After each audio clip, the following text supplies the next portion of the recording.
नमस्कार। आप देख रहे हैं स्पेशल कवरेज न्यूज। मैं हूं शिव कुमार, मेरे साथ हैं वरिष्ठ पत्रकार आदरणीय मीनू जैन जी। स्वागत और अभिनंदन। आज 1 मई है, मजदूर दिवस की अपने सभी दर्शकों को गैस की महंगाई की बहुत बहुत बधाई और शुभकामनाएं। क्योंकि मजदूर ही 5 किलो का सिलेंडर गैस वाला लेता था बेचारा, उस पर भी 261 रुपया बढ़ने की बात सामने आई है। लेकिन एएनआई ने उसे सोर्स के माध्यम से लिखा। चूंकि बात हमें बंगाल की करनी है, कल शाम से बंगाल में भूचाल आ गया है। ममता बनर्जी ने कहा है कि ईवीएम, बैलेट पेपर अगर छूने बदलने की कोशिश की तो हाथ जल जाएंगे, भूचाल आ जाएगा। और उन्होंने कहा, रात पूरी उन्होंने स्ट्रांग रूम में गुजार दी। 5 घंटे 12 बजे से लेकर सुबह 5 बजे तक बैठी नहीं। दिल्ली से लेकर वहां तक पहली बार आपने देखा कि चुनाव आयोग आधी रात पर पीसी करता नजर आया, पत्रकारों से बातचीत करता नजर आया रात 12 बजे। भाई ये कुछ नहीं था। भाई कुछ नहीं था तो थे कौन वो लोग? चुनाव आयोग संदेह के दायरे में आ क्यों रहा है?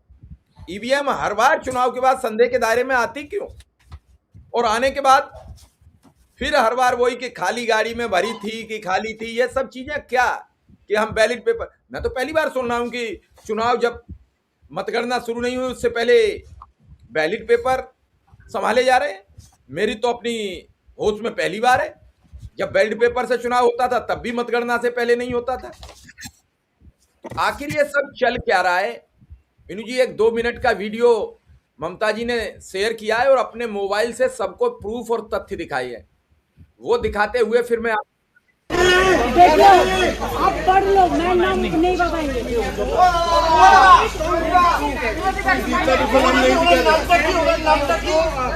प्रदीप का प्रो बात निकाल लो, प्रदीप का प्रो निकाल लो तो क्या होता है? दीप होता है। ये है प्रजापति। अरे भाई प्रदीप बोली नहीं, बोले कि पोटा बात दो, निकाल लो। ऐसा बोझे नहीं। इस तरह का वीडियो दीदी ये क्या है? क्या दिखा रहे हैं? वीडियो से है, उन्होंने फेस टाइम लाइव कर रहे हैं। आप लोग फेस टाइम देख लो ना, फेस टाइम में फेस टाइम लाइव कर रहे हैं। सुना सामने कौन दीदी कौन? गुजराती जो विदेश में लाइव कर रहा है बैठ के। আরে ওকে ঢুকতে দিয়েছে সেন্ট্রাল কোর্ট, স্টেট পুলিশ দিয়েছে। এদের উপরে চাপ আছে, এরা কি করবে? আর তো 2-3 দিন কেন ঢুকতে দিয়েছে জিজ্ঞেস করো। অন্য কাউকে ঢুকতে দিচ্ছে না, ওদের কেন দিয়েছে? আমার তো দেখো, আমার এখানে ইলেকশন কমিশনের স্ট্যাম্প আছে, আমার কার পার্কিং আছে, চিফ ইলেকশন এজেন্টদের কার পার্কিং আছে, যারা এজেন্ট আছে তাদের স্লিপ আছে। তো ওদের পার্টি গাড়ি ঢুকিয়ে এখানে হামলা করছিল কেন? ওরা জান না আমি এখানে একবার বললে কলেজ ট্রেনে 10,000 ছেলে চলে আসবে। সেটা কি ভালো হবে? সামলাতে পারবে তো গল্প নেই।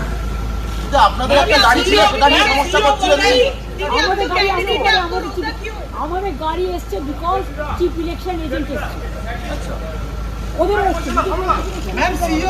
আমি আসার পরে চিফ ইলেকশন এজেন্ট ওদের এসছে, ওদের একটা ড্যামি ইন্ডিপেন্ডেন্ট এসছে।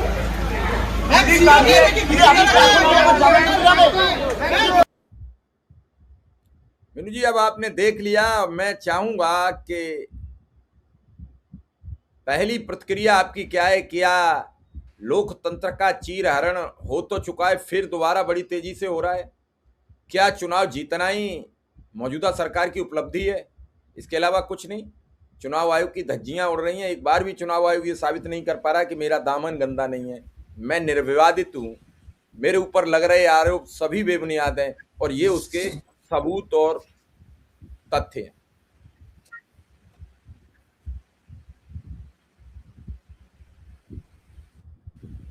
हेलो, मीनू जी, मेरी आवाज मीनू। आ रही है शिव कुमार जी? हाँ, आ रही।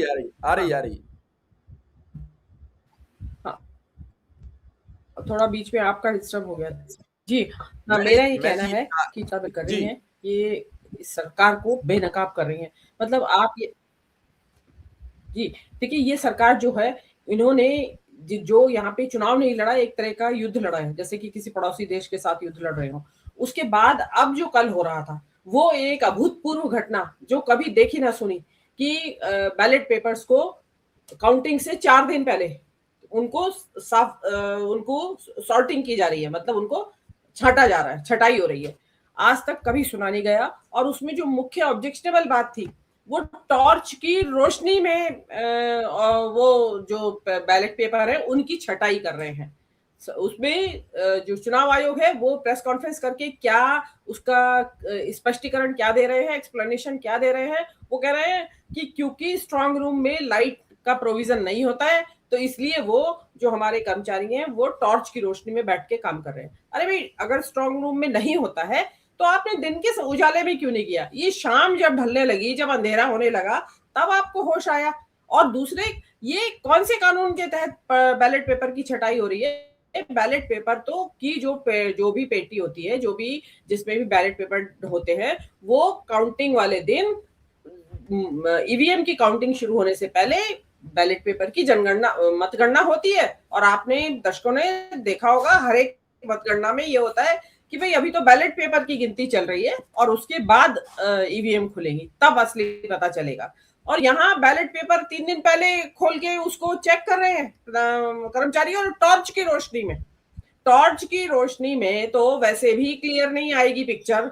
और वो कर क्या रहे हैं आपके अधिकारी जो है, तो वो जो, और आप जो चुनाव आयोग के अधिकारी हैं सारे लगे हुए, अभी तो चुनाव आयोग के हाथ में है सारा एडमिनिस्ट्रेशन। तो जिस तरीके से चुनाव आयोग के एडमिनिस्ट्रेशन में सारी पुलिस थी, सारा महकमा था, सारा देश की पूरी मशीनरी वहां पे चुनाव जो थी राज्य की, वो चुनाव आयोग के हाथ में थी। और उस दौरान में क्या हुआ? लेकिन ममता बनर्जी भी पूरी चीते की तेजी से, बिल्कुल शेरनी है, मतलब वो इमीडिएटली पहुंच गई वहां, और वहां पहुंच के उन्होंने उस सुबह तक वहां बैठी रही। उन्होंने रखवाली की होगी, और हो सकता है कि वापस उन जो बैलेट पेपर्स हैं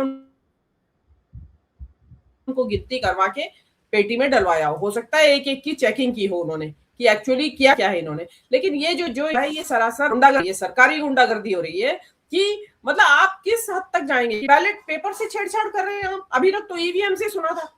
इसका मतलब आपको अपनी हार नजदीक आ रही है और उस हार से डरे हुए हैं आप। तो आप सोच रहे हैं कि बैलेट पेपर में कर ले कुछ हेरा फेरी, कुछ बदल लें, उसमें बैलेट पेपर दूसरे डाल दें, और हो सकता है डाल भी दिए हो। हाउ डू यू नो कि क्या हुआ वहां पे, क्या नहीं हुआ, कोई भी नहीं जानता। और शायद इसीलिए वो 4 घंटे अंदर रही। वो खाली वहां धरने पे नहीं बैठी थी ममता बनर्जी, वहां उन्होंने पूरा चाक चौबंद उस व्यवस्था को कराया है। लेकिन ये ऐसा क्या क्यों हो रहा है कि आपको बार बार चुनाव आयोग को बाहर आना पड़ रहा है? मतलब दुनिया देख रही है, हिंदुस्तानियों को तो आप उनकी आंखों में तो धूल झोंक देते हैं। लेकिन ये आप टॉर्च की रोशनी में, मतलब चुनाव आयोग खुद कह रहा है कि टॉर्च की रोशनी में वो काम कर रहे थे। अरे भाई, बड़े कमेरे हैं आपके चुनाव आयोग के कर्मचारी, इतने कमेरे हैं कि गर्मी में गर्मी भी होगी अंदर, और टॉर्च की और लाइट भी नहीं है, तो दोनों चीज, और वो आराम से बैठे उसके अंदर काम कर रहे हैं। मतलब खेल समझ रखा है आपने कि, और उसके वो कह रहे हैं उसके कॉरिडोर में बैठे हुए, जो जहां पे वो बैठे हुए काम कर रहे हैं। तो इसलिए आप जो है देश को पागल बनाना, बेवकूफ बनाना बंद करें। मुझे ऐसा लगता है कि ये जो आपने जो प्रदीप गुप्ता के जो उनका जो एक्सेस माई इंडिया का वो आ रहा है, उनका स्टेटमेंट आया है कि भाई हमने इसलिए बात नहीं कि हमने इसलिए बंगाल का ये प्रेडिक्शन नहीं दिया कि क्योंकि वहां लोग बात ही नहीं करना चाह रहे हैं। 22% लोगों ने बात की, तो उसके पे हम निकाल नहीं सकते। तो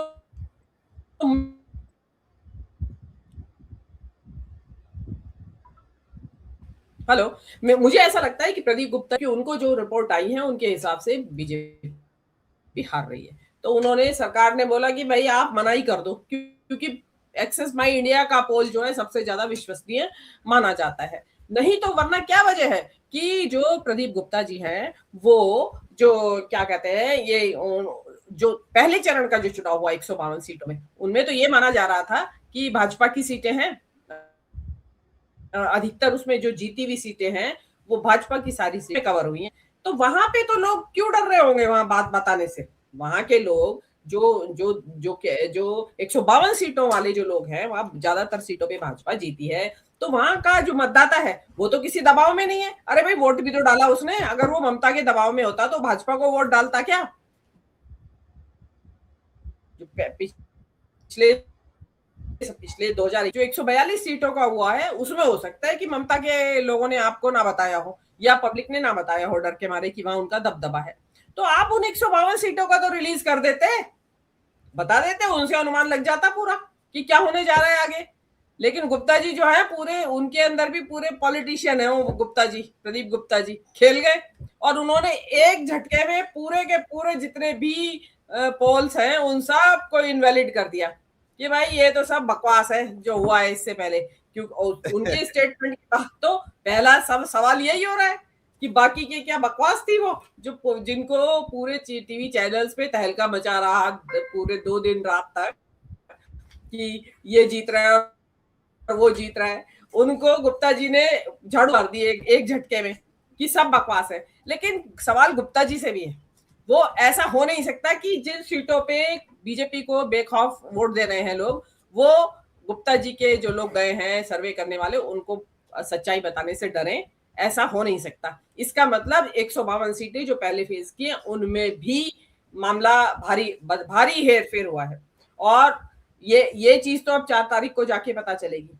लेकिन जो ये चल रहा है इसमें एक नहीं हो रही है शिव कुमार जी, इसमें जो मतगणना के अधिकारी बैठेंगे वो सेंट्रल गवर्नमेंट के लोग बैठेंगे, उसमें पीएसयू के हैं और सेंट्रल गवर्नमेंट के लोग हैं वो बैठेंगे वहां पे।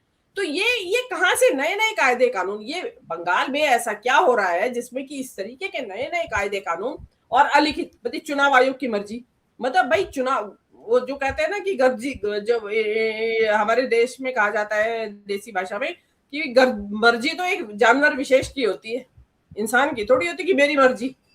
आप ऐसे थोड़ी कर सकते हैं। ये कानून के जो काम है वो कानून के हिसाब से चलेंगे। और जब अगर चुनावी प्रक्रिया में आप इस तरीके की बार बार धांधलेबाजी करेंगे, पहले ही लोगों का ईवीएम में विश्वास नहीं है और ऊपर से आप बैलेट पेपर में ये बता रहे हैं कि उनको पहले छटाई कर रहे हैं, मतलब ये कहाँ का आप कहाँ से लेके आए, कौन कर रहा है? और ये मुझे तो ऐसा लगता है कि हो सकता है कोई लोकली वहां बीजेपी के ही कार्यकर्ता वो बैठे हुए हो अंदर।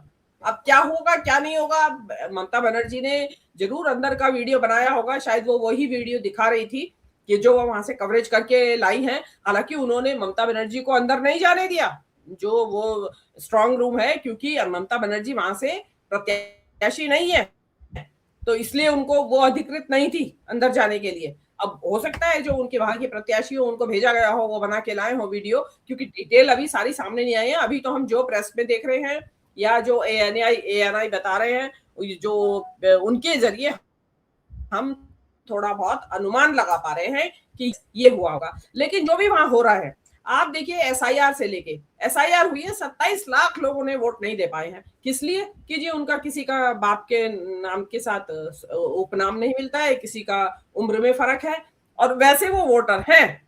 तो ये कैसा हो रहा है कि जिसमें 27 लाख लोगों को वैलिड, जो वैध है जिनके मत, उनको पहले आउट कर दिया आपने। फिर आपने 22,000 से ज्यादा कंपनीज उतार दी पैरामिलिट्री फोर्सेस की, एनआईए को उतार दिया। क्या मतलब एनआईए को उतार दिया? क्या हो रहा है वहां पे? कौन से विदेशी वहां पे गुप्तचर आके, कौन सी सीआईए के लोग आए हुए, कौन आया हुआ है वहां पे ऐसा जिसके लिए एनआईए को उतार दिया आपने? और ऑब्जर्वर, आपके चुनाव आयोग के ऑब्जर्वर वहां सड़क पे खड़े होकर धमकी दे रहे हैं, प्रत्याशी को धमकी दे रहे हैं, मतदाताओं को धमकी दे रहे हैं, मारपीट हो रही है मतदाताओं के साथ। इवन यहाँ तक हुआ कि लुंगी पहन के दो जो है वोटर वो वोट देने आ गए। अखबार में रिपोर्ट हुआ, टेलीग्राफ में, उसमें 2 वोटर लुंगी पहन के आ गए वोट देने, तो उनको वापस भेज दिया कि जाओ पजामा या ट्राउजर्स पहन के आओ। वो वापस अपने घर गए, ट्राउजर्स पहन के आए। ये कानून कब से बन गया भाई कि आप लुंगी पहन के वोट नहीं डाल सकते? और साउथ इंडिया में तो वो लुंगी पहनते हैं, वेष्टी बोलते हैं उसको शायद, तो वो साउथ इंडिया में तो किसी को भी नहीं डालने देंगे ये वोट कि भाई लुंगी नहीं, पहले पजामा या ट्राउजर्स पहन के आओ। लेकिन उससे क्या मतलब है? मुसलमान वोट को परेशान करना कि इसको दोबारा भेज दोगे, कोई लौट के आएगा ही नहीं, कि भाई वो गया है, सोचेगा यार कौन जाए इतनी गर्मी में, दोबारा छोड़ो। लेकिन वो दोबारा आए, क्योंकि कि वहां लोगों ने उनके लिए ये नागरिक कोई, तो इस खतरे में से लोग दो हैं वहां पे। तो आप जो है चुनाव आयोग की विश्वसनीयता का तो बिल्कुल जो आपके हमारे जो ज्ञानेश कुमार है उन्होंने तो बिल्कुल ही इसका चूर्ण बना दिया है और उसको पानी में घोल के पी लिया है उन्होंने, और उनको शर्म भी बिल्कुल नहीं आती है कि वो किस तरीके से, मतलब एक पार्टी विशेष के पक्ष में चुनाव आयोग काम कर रहा है। ये वो चुनाव आयोग है जब टी.एन. शेषन जैसे लोगों ने, जो अफसर थे, वो काम कर चुके हैं। मतलब एक विपक्ष तो क्या, सत्तारूढ़ दल को भी एक पत्ता नहीं खड़कने दिया जिन्होंने, मतलब सबकी सिट्टी पिट्टी घूम रहती थी उनके सामने, और वो निष्पक्षता के साथ होना चाहिए। देखिए बाकी आप जो देखेंगे पब्लिक है, कहाँ विश्वास करने जाए। चुनाव आयोग को देखें तो वहां पक्षपात हो रहा है, आप कोर्ट में जाएं तो वहां पक्षपात हो रहा है, सरकार का तो कुछ कहना ही नहीं। बाकी मतलब कौन सी संस्था के पास न्याय के लिए जाए प्रत्याशी भी या मतदाता भी, कि कहीं आपके पास न्याय नहीं है। 27 लाख लोगों को सुप्रीम कोर्ट कह रहा है कि कोई बात नहीं, इस बार नहीं दिया तो क्या हो गया, अगली बार दे देना वोट। मतलब उनके लिए वोट देना या ना दे पाना ऐसी एक सामान्य सी बात है कि कोई बात नहीं, अभी आज एक रोटी नहीं कम खाई तो क्या हुआ, कल खा लेना ज्यादा। तो ऐसा मतलब सुप्रीम कोर्ट का अगर ये रवैया है तो फिर तो चुनाव आयोग और सरकार को, जो भाजपा सरकार है केंद्र की, उनको तो खुली कि जब हमारे साथ खड़ा हुआ उसमें जहां पे अगर बात गए ज्यादा, इनके तो कार्यकर्ता जो टीएमसी के हैं कि मुस्तैद हैं वो लोग, तो वो पता नहीं अभी अगर और कहीं होता तो ये तो घटना नोटिस में भी नहीं आती। और तीसरा इसमें जो आपने ममता वो सबसे इम्पोर्टेंट है। चालाकियां, कपट, छल और जो प्रपंच चल रहे हैं, ढोंग चल रहा है, उसका जो है अगर ये मतगणना के दिन अगर इन्होंने कुछ बदमाशी की तो देखिए काबू से बाहर ना हो जाए। विनू जी, सवाल ये है कि ममता जी जो वीडियो दिखा रही हैं उसमें जिक्र कर रही हैं और ये जो और मुझे मंतव्य है सत्तारूढ़ दल का,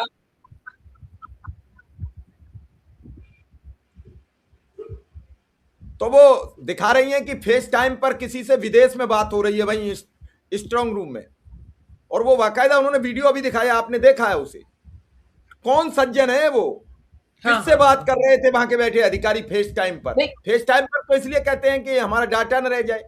तो आखिर ये सब खेल क्या खेला जा रहा है? मतलब साम ताकत आपने अजमा ली, दाम आपने पैसे भी खर्च करके देख लिए, दंड आपने लोगों को परेशान करा के भी देख लिए, अब भेद भी कर लिया हिंदू मुसलमान का, अब क्या बचा?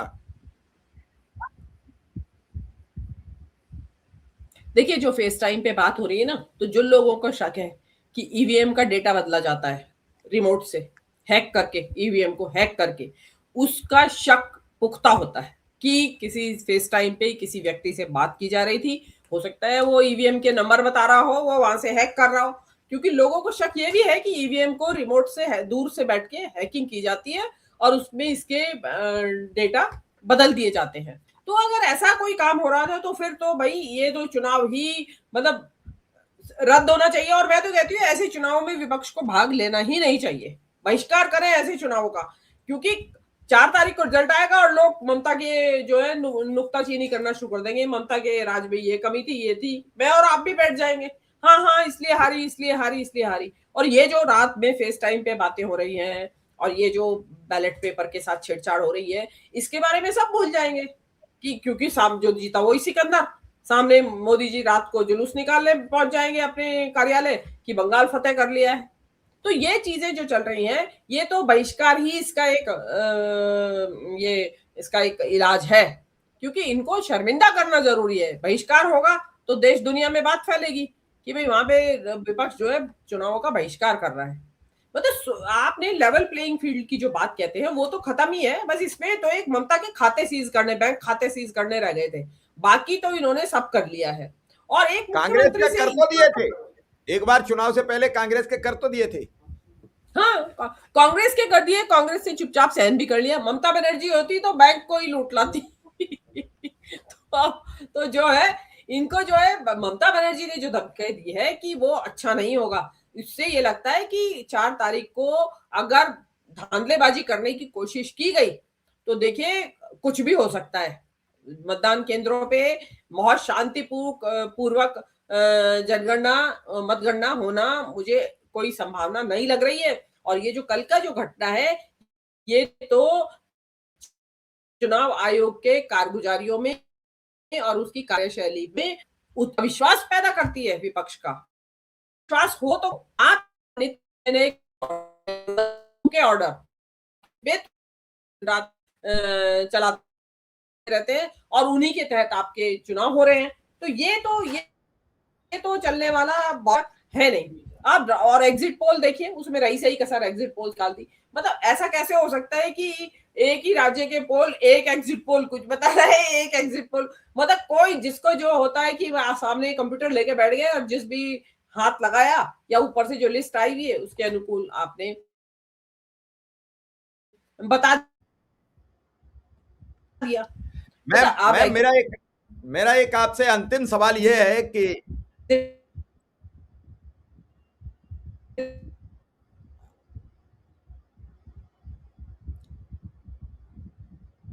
कुछ नेटवर्क इशू आ रहा है लगातार, जनता का विश्वास नहीं है। मैं ये जानना चाहता था, क्या इस तरीके के जनादेश, इस तरीके की जीत पे कोई अंतर पड़ना है? इस तरीके से अगर जीत भी जाओगे तो क्या सत्ता चला पाओगे? ऐसे अगर जीत के आप ये दिखाओ कि मैं जीत गया, मैं जीत गया, मैं जीत गया, तो ये जीत किस के लिए? किससे जीत रहे हो? किसे हरा रहे हो? समझौते का वो कर लाए, वहां उनको कोई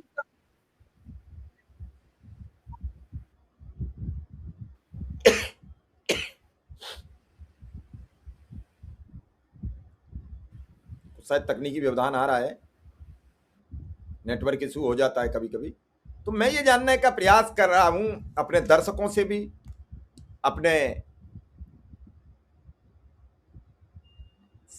देखने वालों से भी, कि भैया ऐसी जीत जिस पर सवालिया निशान लग रहे हो, उससे जीत कर भी क्या करोगे?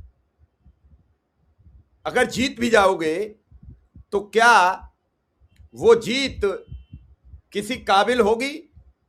ममता बनर्जी चिल्ला रही हैं तो चुनाव आयोग को साफ कर देना चाहिए कि वहां परिंदा भी पर नहीं मारेगा।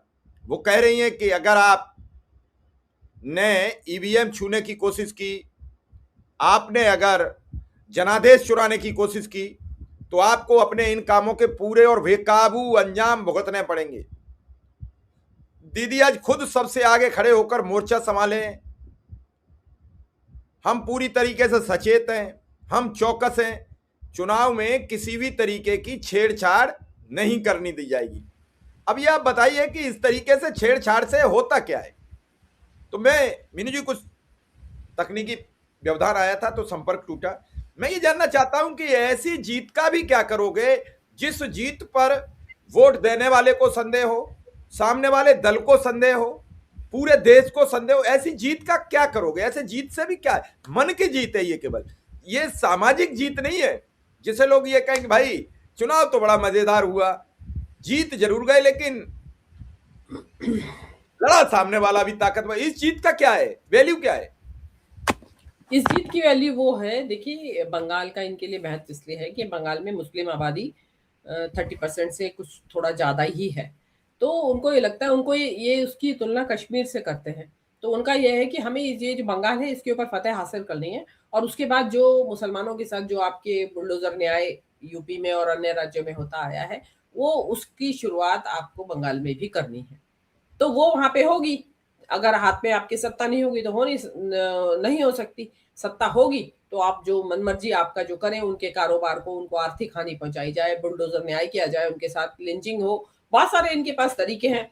तो वो चीज उनको वहां पे करनी है। और उसको वो जो है ममता बनर्जी जो है वो अपना सर्वसमावेशी है, वो हिंदू के लिए भी है, मुसलमान के लिए भी है, ईसाई के लिए भी है, जो कि एक नेता को होना चाहिए, जो कि एक सरकार को होना चाहिए। कि धर्म कोई भी हो और कोई आपका लिंग कोई भी हो, जाति कोई भी हो, सबके लिए है सरकार, सबके हित की सोचती है, लेकिन क्योंकि इनकी जो विचारधारा है वो हिंदू मुस्लिम में विभाजन करती है, भेद करती है। तो उस विचारधारा को लागू करने के लिए, और जो इनका सपना है हिंदू राष्ट्र में मतलब यही है कि हिंदू और उसमें जो सवर्ण है हिंदू के, वो सबसे ऊपर रहे, और जो निचले तबके के लोग हैं उनको दास बना दिया जाए, वो सेवा करें सवर्णों की, और बाकी के जो हैं वो तो नागरिकता के अधिकार से, मताधिकार से वंचित कर दिए जाएं, और वो दोयम दर्जे के नागरिक की तरह रहें। तो इनका इससे मकसद यही है कि बंगाल, बिहार, उड़ीसा पूरा एक लाइन से, आसाम एक पूरा, इनका तो पूरा वहां पे एक पूरा मंच बन गया। तो इसमें हिंदू राष्ट्र की स्थापना में इनको आसानी होती है। तो वो क्या है, अब इसमें देखना होगा कि ममता बनर्जी कितना फाइट दे पाती है। जो उन्होंने राज जिस तरीके से फाइट दी, और उन्होंने जो ट्वीट किया या पोस्ट किया या जो भी उन्होंने स्टेटमेंट दिया है, वो बताता है कि वो अभी हारी, मतलब वो थकी नहीं है, उनके ऊपर चुनाव की थकान का कोई असर नहीं है। वो अभी भी रात के 12 बजे भी आके और सुबह तक 5 घंटे, और देखिए ये सब ध्यान रखिए शिव कुमार जी, 70 साल से ऊपर उम्र है उनकी, तब ये जज्बा है और तब इतना हौसला है। तो अब इस हौसले से कैसे ये नारी शक्ति वंदन हो रहा है इनका। महिला को इन्होंने इतना हैरान, उत्पीड़न, मेरे हिसाब से राजनीतिक उत्पीड़न हो रहा है। बस जेल में नहीं है ममता बनर्जी, नहीं तो आप काहे का महिला शक्ति वंदन, मतलब आप एक महिला को मुख्यमंत्री के तौर पे आपसे बर्दाश्त नहीं हो रही है और महिला शक्ति वंदन है। आपके पास है कोई बंगाल में नई महिला बीजेपी की जिसको आप मुख्यमंत्री बना देंगे? लॉकेट चैटर्जी रूपा गांगुली को बनाएंगे क्या मुख्यमंत्री? जो कि ये वाली महिला मुख्यमंत्री तो चाहिए नहीं, हम ला रहे हैं दूसरी। मतलब इनको एक महिला मुख्यमंत्री नहीं चाहिए, उसके लिए सारे ये प्रपंच हो रहे हैं, उत्पीड़न हो रहा है मेरे हिसाब से। तो महिला ममता बनर्जी का राजनीतिक उत्पीड़न है ये।